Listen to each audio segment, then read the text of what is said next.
أقسم بالله العظيم أن أحترم هذه الصدفة، أن أحترم هذه الغلطة التي جعلتني وزيرا، وأن أحسن استغلالها، وأن أحافظ مخلصا على ثبات أقدامي وسلامة منصبي، وأن أبذل قصارى جهدي لخدمة هذا الشعب المكافح.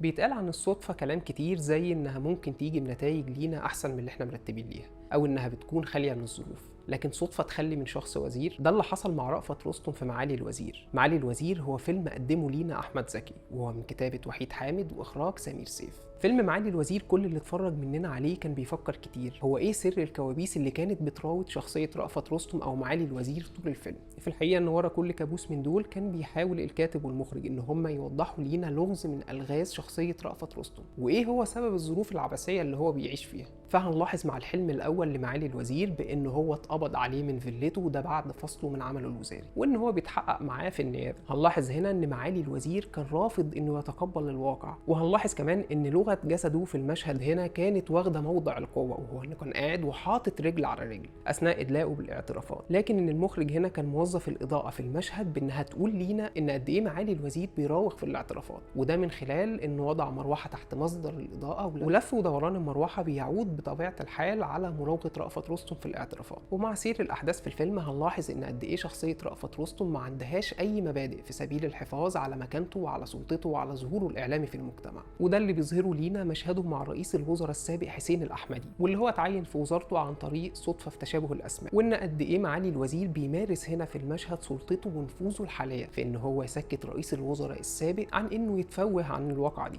إلى إن الكاتب هنا حب إنه يوضح لينا لغز من ألغاز شخصية رأفت رستم، فقدم لنا جملة مهمة على لسان حسين الأحمدي رئيس الوزراء السابق، وهي: أنا عرفت من أول يوم إنك دخلت ومش هتخرج تاني. فالكاتب رمى هنا للمشاهد كارت بيحرق فيه صفة من صفات البعد النفسي لرأفت رستم معالي الوزير، ألا وهي الاستغلال والانتهازية. ومع الكابوس الثاني لمعالي الوزير بأنه بيقدم فقرة في ألعاب سحرية في الشارع للطبقة السفلى من المجتمع، وكان معاه مراته وبنته هنا، إلى إن بنته أثناء ما هم بيعرضوا الألعاب السحرية دي على العامة قطعت راسه. وده بيحل لينا لغز ان ليه بنته من اول الفيلم مش حابه ان هي تكلم معاه، وده بسبب رفضه لحبيبها ان الطبقه المتوسطه، واللي هو بطبيعه الحال غير مناسب لمكانه رأفت بيه رستم، واصراره على صفقه جواز بنته من ابن رجل اعمال من الطبقه العليا. وبالكابوس دوت بيوضح لينا وحيد حامد ان شخصيه معالي الوزير بتعاني من تروما او صدمه نفسيه عصبيه بسبب بعد بنته عنه، وانها مش حابه انها تكلمه، وان كمان من صفاته العنصريه والتعالي. وبنيجي للكابوس الثالث لمعالي الوزير بانه ضيف في احد البرامج التلفزيونيه، الا انه مش قادر انه يتكلم او يقول اي حاجه. وهنا زي ما يكون ان الكاتب والمخرج بيقولوا لينا ان الشخص دوت ما عندوش اللي يقوله، او ما عندوش انجازاته اللي عاملها في الوزاره،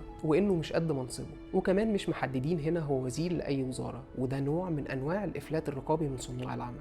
ومع الكابوس الرابع لمعالي الوزير بمشغل السجن وتعدي السجينات عليه بالضرب، وده بسبب تعديه بالماضي على زوجات موظفين. ومع تعاقب الاحداث هنكتشف ان قد ايه شخصيه معالي الوزير رأفت رستم بلا اي مبادئ في سبيل الحفاظ على مكانته وعلى سلطته، وده اللي ظهره مشهده مع يسرى او حبيبته السابقه زهره فؤاد في مطعم السمك، وانه كان بيكتب فيها التقارير وفي زمايله في الجامعه حتى وهي مراته، وده كان سبب طلاقها منه. واستمرارا من صناع العمل لكشف فساد شخصيه رأفت رستم، بيجي لينا الكابوس الخامس لمعالي الوزير، وهو انه صحي من النوم فاقد للنطق والكلام، وده اللي ما عملش حسابه معالي الوزير وهو بيتربح من منصبه في الوزاره، زي ان خزنته في البنك السويسري مش هتفتح الا ببصمه صوته. معالي الوزير من اول الفيلم وهو خايف من يوم خروجه من الوزاره، وده اللي صوره لينا العبقري وحيد حامد في كابوس رأفت رستم الخامس بانه مات وهو عايش. فهنا رمز لعمله الوزاري والوزارة بأنها بمثابة روحه، وأن خروجه من الوزارة هو بمثابة خروج روحه من جسده. فعلشان كده ظهروا لينا المخرج سمير سيف وهو نايم في النعش ولابس الكفن، إلا أن معالي الوزير هنا كان بيحاول أن يعترض بشتى الطرق عن أسلوب موته، وعن أن الدفنة دي قد إيه ما تليقش بمعالي الوزير وبمكانته، وأن الجنازة دي لا تليق بمستواه ولا بعمله كوزير. وده تاني تأكيد من صناع العمل على أنه شخص متعالي ومحب للسلطة.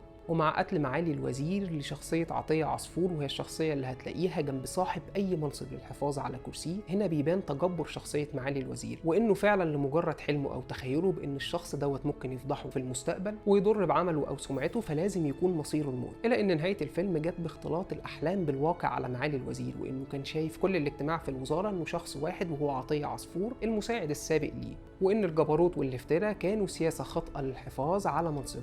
ودي بتكون نهاية حتمية لأي شخص عنده جنون العظمة وحب المناصب والجاه، إن راحة باله تفارقه مدى الحياة.